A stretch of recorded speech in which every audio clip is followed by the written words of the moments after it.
Hello dear students, welcome to gateway classes. Array के बारे में बात कर रहे हैं। एरे के ऊपर हम कौन से ऑपरेशन पॉसिबल हैं, परफॉर्म कर सकते हैं, उनके बारे में बात चल रही है। ऑलरेडी प्रीवियस लेक्चर में आपने देखा होगा, हमने डिस्कस किया था एक ट्रैवर्स ऑपरेशन और एक इंसर्शन ऑपरेशन। आज हम अगले ऑपरेशन के बारे में बात करेंगे। That operation is known as deletion operation which can be performed on 1D array. Delete operation on 1D array, this is the today's target. क्या होता है deletion operation? Deletion means remove an item from any position of array. जैसे आपने insertion किया था, insertion में क्या किया था, आप एरे में जिस आइटम को इंसर्ट करना है पहले आप वो पूछते हैं यूजर से, किस लोकेशन पे इंसर्ट करना है वो आप पूछते हैं, और एन से जो एरे का साइज एन था वो कितना हो जाता है, वो n+1 हो जाता है। यानी कि जब आप इंसर्ट करते हैं तो आपको इस बात का ध्यान रखना पड़ता है कि एरे का साइज कम से कम इतना होना चाहिए कि इंसर्ट ऑपरेशन परफॉर्म करने के बाद जो नया आइटम है उसके लिए आपको जगह मिल जाए। एरे का साइज लगभग इतना होना चाहिए।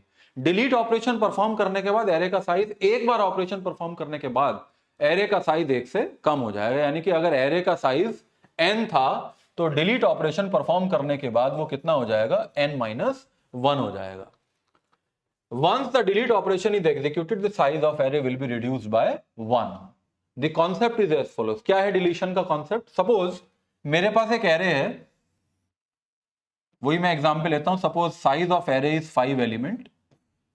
Suppose 1, 11, 22, 3, 9, 79, this is the array. And location number यानी कि इंडेक्स नंबर इज 0, 1, 2, 3, 4। और ये एरे का नाम है। सपोज लिया तो आपने 20 लिया होगा, फिर आपने चेक किया होगा, लेकिन आपने 5 ही नंबर इसके अंदर इनपुट कराए हैं, तो 5 लोकेशन में यूज कर रहा हूं। फिर आपको डिलीट ऑपरेशन परफॉर्म करना है, तो यूजर से आप ये पूछेंगे कि आपको कौन सा आइटम डिलीट करना है। तो वो आइटम की वैल्यू क्या होगी वो आप पूछोगे। सपोज मुझे आइटम डिलीट करना है या किस लोकेशन से आइटम डिलीट करना है, आप यूजर से पूछेंगे कि मुझे वो लोकेशन बताइए जहां से आपको आइटम डिलीट करना है। तो लोकेशन के अंदर सपोज उन्होंने कहा मुझे जो 3 लोकेशन है उसके ऊपर जो आइटम है उसको डिलीट करके बताइए। तो डिलीट करने का मतलब यह है कि एक आप वेरिएबल ले लेंगे, यानी कि प्रोसेस करने का मतलब क्या है, एक वेरिएबल का नाम सपोज आपने लिया deleted item. Variable name should be meaningful. Variable का नाम पढ़ने के बाद आपको ये पता होना चाहिए कि इस वेरिएबल का यूज क्या है। तो deleted item equals to array का नाम सपोज ए है, उसकी लोकेशन पे जो यूजर ने बताया उस पे जो आइटम है, लोकेशन कितनी है, 3 है, यानी कि A3 पे जो वैल्यू है दैट इज 9, वो कहां पे आ जाए, वो डिलीटेड आइटम में आ जाए। डिलीटेड आइटम की वैल्यू कितनी हो गई, 9 हो गई। अब ये डिलीट करने का मतलब क्या है? डिलीट करने का मतलब ये है कि जब आपने लिखा A deleted item equals to A LOC, इसका मतलब ये नहीं है कि ए लॉक से 3 हट जाएगा। जब मैंने 3 लिखा है, सॉरी 9 हट जाएगा, 9 यहीं पे है, 9 अभी यहीं पे, इस स्टेटमेंट को लिखने के बाद भी 9 यहीं पे है। यानी कि ए लॉक की जो वैल्यू वो डिलीटेड आइटम में आ जाए, इस वेरिएबल के अंदर आ जाए, तो ए लॉक की वैल्यू यहां आ जाए, लेकिन एक लॉक की वैल्यू, ए लॉक का मतलब है ए की lock, lock index. Lock index क्या बता रहा हूं, 3 पे जो वैल्यू है वो कहीं चली नहीं जाएगी, वो वहीं रहेगी। डिलीशन का मतलब क्या होगा, जैसे ही मैंने डिलीटेड आइटम के अंदर जो मुझे डिलीट करना है, जिस आइटम को मुझे रिमूव करना है वो ले लूं, तो ये जो इसके बाद वाले जितने भी एलिमेंट्स हैं वो मुझे स्वैप इन करने होंगे। जब मैं 79 को यहां लाऊंगा तब आप कह सकते हो now 9 is not there, that means that have been removed from the list of elements. इसका मतलब ये, जैसे अगर मुझे ये डिलीट करना है, मैंने यूजर से कहा, यूजर ने कहा जो लोकेशन है मुझे 1 वाला एलिमेंट डिलीट करके दिखाओ। फिर आपने लिखा वेरिएबल का नाम deleted item equals to A loc. A loc का मतलब क्या है, A1। ए क्या है, एरे है। A1 पे वैल्यू कितनी है, 22 है। तो डिलीटेड आइटम जो वेरिएबल है, जो किस टाइप का होगा, जो इंटीजर टाइप का होगा, उस पे कितना आ गया, 22 आ गया। तो 22 ऐसा लिखने से 22 हटेगा नहीं। 22 को हटाने के लिए आपको क्या करना होगा, 3 को यहां लाना होगा, उससे पहले 9 को यहां लाना होगा, और फिर उसके बाद 79 को यहां लाना होगा। यानी कि आपको जो nth एलिमेंट है, या मुझे कहना चाहिए जो n-1 लोकेशन पे एलिमेंट है, वो n-2 पे लाना होगा। यानी कि ये जो n-1 है 4, इसे n-2 यानी कि 5-2 यानी कि 3 पे लाना होगा। यानी कि आपको जैसे इंसर्शन में आपने एक एक आइटम को आगे बढ़ाया था और एरे का साइज बढ़ा दिया था, स्वैप ऑपरेशन परफॉर्म किया था, इसी तरह आपको स्वैप ऑपरेशन का ऑपरेशन परफॉर्म करके एक एक आइटम को इधर लाना है, आपको 0 की तरफ लाना है। पहली सब स्क्रिप्ट की तरफ लाना है। तो ये जो लॉजिक है, जैसे मैंने बताया इंसर्शन ऑपरेशन थोड़ा सा एक्सपेंसिव है, क्योंकि इंसर्ट और डिलीट ऑपरेशन दोनों ही एक्सपेंसिव है, क्योंकि दोनों में ही ऑपरेशन परफॉर्म करने से पहले, जैसे कि इंसर्शन में परफॉर्म करने से पहले हम क्या करते हैं, हम रूट क्रिएट करने के लिए स्वैप ऑपरेशन परफॉर्म करते हैं, और डिलीशन ऑपरेशन में आइटम को डिलीट करके, रिमूव करके लेने के बाद हम कौन सा ऑपरेशन परफॉर्म करते हैं, स्वैप परफॉर्म करते हैं। क्योंकि जो लोकेशन जिसे आप कहते हो कि अब इस आइटम की रिक्वायरमेंट नहीं है, इस एलिमेंट की रिक्वायरमेंट नहीं है, उसे ओवरराइट करने के लिए आप स्वैप ऑपरेशन परफॉर्म करते हैं। तो इससे कॉम्प्लेक्सिटी बढ़ जाती है। इंसर्शन करते हैं तो भी स्वैप करना पड़ता है, डिलीशन करना है तो भी स्वैप करना पड़ता है। इसीलिए एक एरे का लिमिटेशन हो सकता है कि इंसर्शन करना और डिलीशन करना आसान नहीं है एरे के केस में। चलिए, ये कॉन्सेप्ट है, कैसे इंप्लीमेंट करेंगे इसको देखते हैं। मैंने आपको बताया कि एल्गोरिथम लिखेंगे हर एक का। तो एल्गोरिथम लिखने का तरीका, पहले मैं आपको सीधे प्रोग्राम पे ले चलता हूं, क्योंकि प्रोग्राम को समझ के आप इजीली अपना एल्गोरिथम लिख सकते हैं।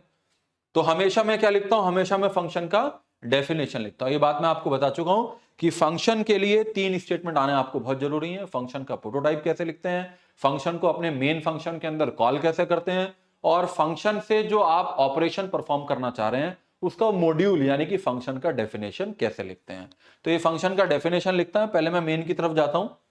मैंने फंक्शन का डेफिनेशन मेल से पहले लिखा है। सी प्रोग्राम में भी आप पहले फंक्शन डेफिनेशन लिखेंगे, उसके बाद मेन प्रोग्राम लिखेंगे, तो आपको फंक्शन का प्रोटोटाइप नहीं लिखना पड़ेगा। लेकिन अगर आप पहले मेन फंक्शन के बाद फंक्शन डेफिनेशन लिखेंगे तो पहले आपको फंक्शन का प्रोटोटाइप लिखना पड़ेगा। तो फंक्शन का प्रोटोटाइप, फिर मेन फंक्शन के अंदर आप उस फंक्शन की कॉल को कॉल करेंगे, और कॉल करने से जो ऑपरेटिंग सिस्टम का कंट्रोल है वो कॉल स्टेटमेंट से सीधे कहां जाता है, फंक्शन पे चला जाता है। फंक्शन का मतलब यानी कि फंक्शन की पहली लाइन पे चला जाता है, और फंक्शन की पहली लाइन को क्या बोलते हैं, फंक्शन हेडर बोलते हैं।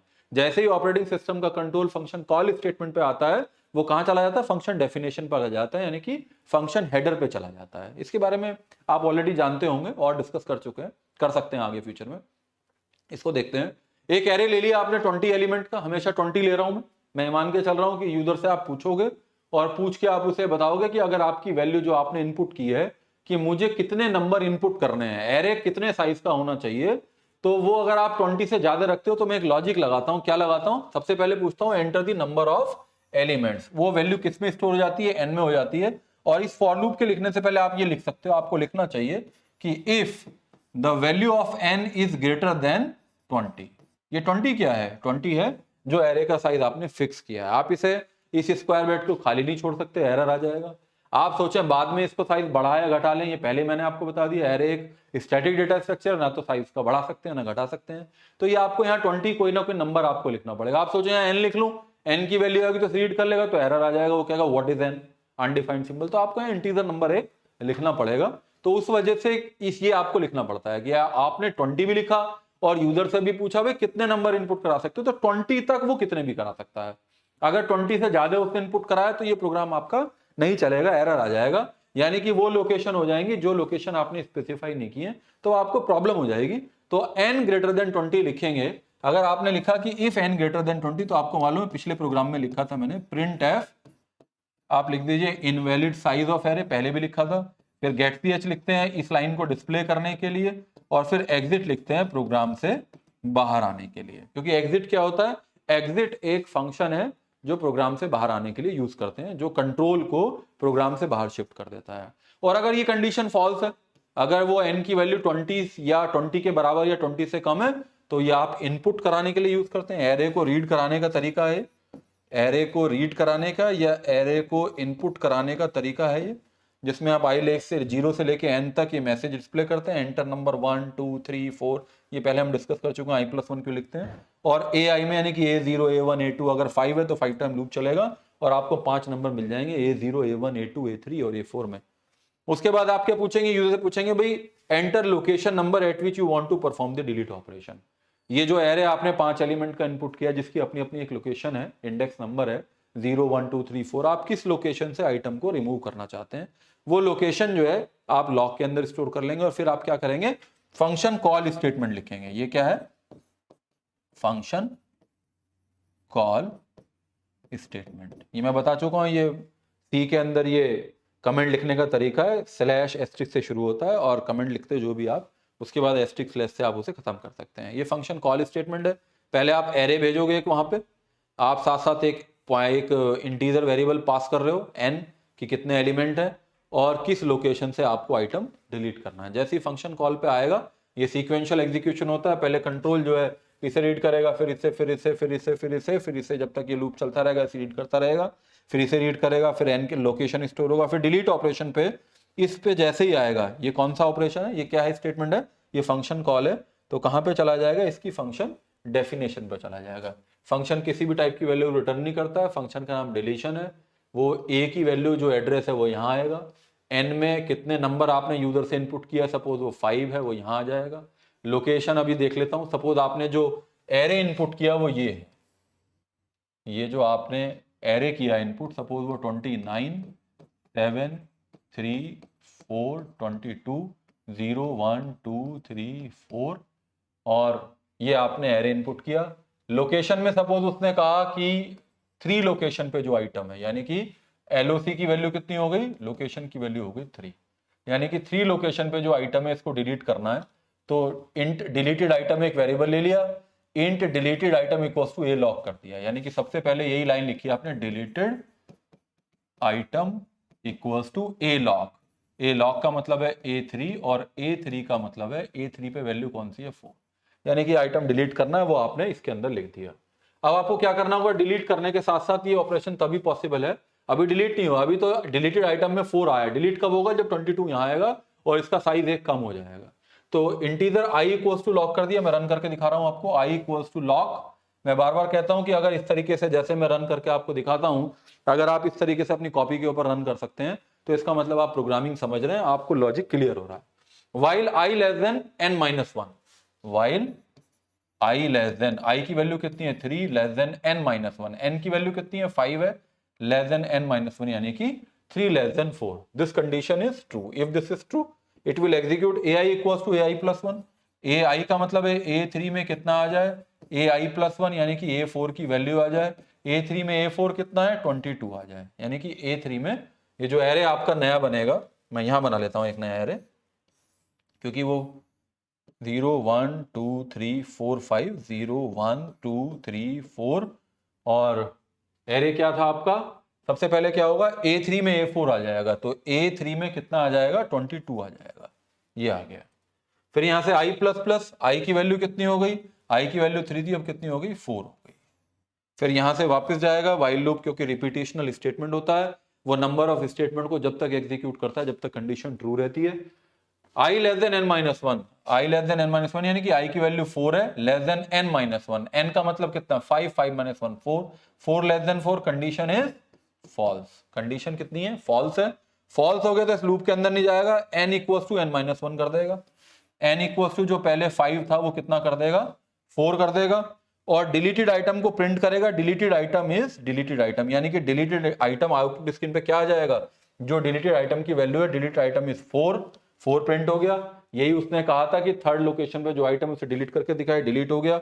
Modified array is as follows, i ले से लेके 0 से लेके n तक क्या चेंज हुआ, केवल 3 पे चेंज हुआ, 0 पे कोई चेंज ही नहीं हुआ। वो कितना है, वो 29 है, वो 7 है, वो 3 है, यहाँ पे 22 हो गया, यहाँ पे अब 4 पे भी 22 है। ये देखिए आप, जब आपने लिखा deleted item equals to a3 तो यहाँ पे भी 22 है, लेकिन n इक्वल्स टू n-1 करके, यानी कि साइज एक कम करके, अब लूप कहां तक चलेगा, अब लूप यहां तक चलेगा। तो इस तरीके से आप दिखाओगे कि मॉडिफाइड एरे क्या है। i इक्वल्स टू 0, सबसे पहले 0 होगा तो किसे प्रिंट करेगा, a 0 को प्रिंट कर देगा, तो 29 आ जाएगा। i प्लस प्लस से i 1, 1 लेस देन n की वैल्यू कितनी होगी 4, 1 less than 4, condition true. a 1 को प्रिंट कर देगा, a 1 है कितना 7, i प्लस प्लस i की वैल्यू कितनी हो गई 2 हो गई, 2 से 2 लेस देन n है तो किसे प्रिंट कर देगा, a 2 को प्रिंट कर देगा, वो 3 आ जाएगा। फिर i प्लस प्लस से 3 हो गई, 3 लेस देन 4 होगा, a 3 को प्रिंट कर देगा, a 3 कितना है 22 होगा। फिर i प्लस प्लस से i की वैल्यू 3 से 4 हो जाएगी, 4 less than 4, 4 less than 4, condition कैसी होगी, फॉल्स होगी। तो देख लीजिए, पहले एरे में 5 एलिमेंट थे, अब एरे में कितने एलिमेंट रह गए, केवल 4 एलिमेंट रह गए। यही डिलीशन का मतलब है कि एरे की किसी लोकेशन से किसी आइटम को रिमूव करना, और रिमूव करने के बाद आपको ये जो रिमूव तो इस लाइन से हो गया, लेकिन रिमूव करने के बाद आपको ये जो रूम क्रिएट हुआ है, मतलब जहां पे जिस लोकेशन की आपको जरूरत नहीं है वहां पे सारे आइटम को आपको शिफ्ट करना है इन पोजीशन पे 0 की तरफ। सपोज मुझे 7 निकालना है, तो 7 में पहले मैं क्या करूंगा, डिलीटेड आइटम इक्वल्स टू ए 1 कर दूंगा, तो यहाँ 7 आ जाएगा। फिर 3 को मैं 1 पे लाऊंगा, 4 को मैं 2 पे लाऊंगा, 22 को मैं 4 पे लाऊंगा और 22 यहाँ पे रहेगा और फिर ये 4 एलिमेंट रह जाएंगे। तो यानी कि ये मुझे स्वैप ऑपरेशन हमेशा इंसर्शन और डिलीशन ऑपरेशन के साथ परफॉर्म करना पड़ेगा। एल्गोरिथम देख लीजिए इसका, दिस इज द एल्गोरिथम। कैसे लिखेंगे, डिलीशन एल्गोरिथम लिख लीजिए, कैपिटल में लिख सकते हैं, स्मॉल में भी। एक एरे है n एलिमेंट का, जिस लोकेशन से कोई आइटम डिलीट करना है उसे डिलीट करने के बाद एक वेरिएबल के अंदर स्टोर करना है, उसका नाम क्या है, डिलीटेड आइटम।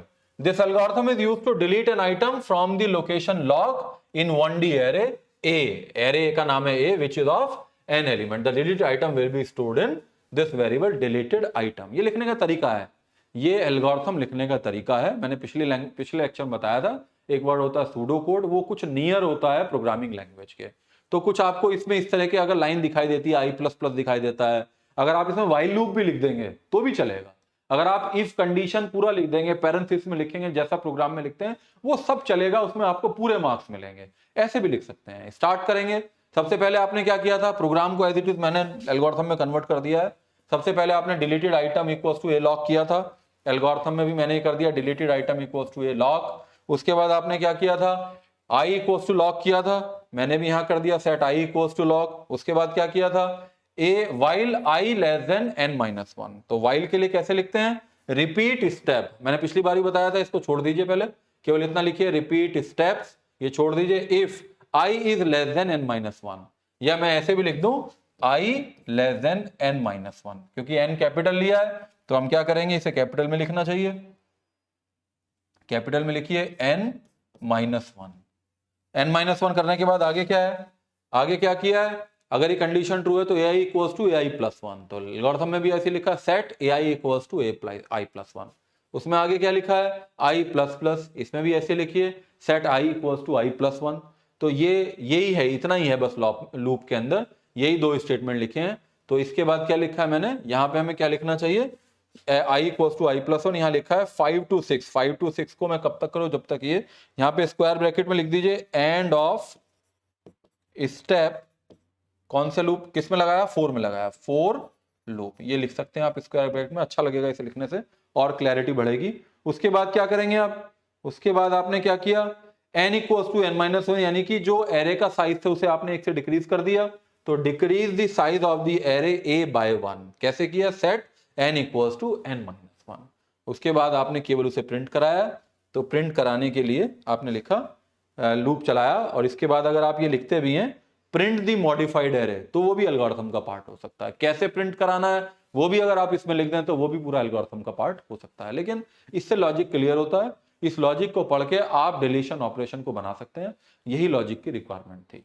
तो डिलीशन ऑपरेशन में क्या करते हैं, एक सबसे पहले हम लोकेशन पूछते हैं कहां से आपको डिलीट करना है, और उसको रिमूव करने के बाद कौन सा ऑपरेशन परफॉर्म करते हैं, स्वैप ऑपरेशन परफॉर्म करते हैं। चलिए अब नेक्स्ट लेक्चर में मिलेंगे। और बहुत इंपॉर्टेंट जो एक ऑपरेशन है दैट इज सर्च ऑपरेशन।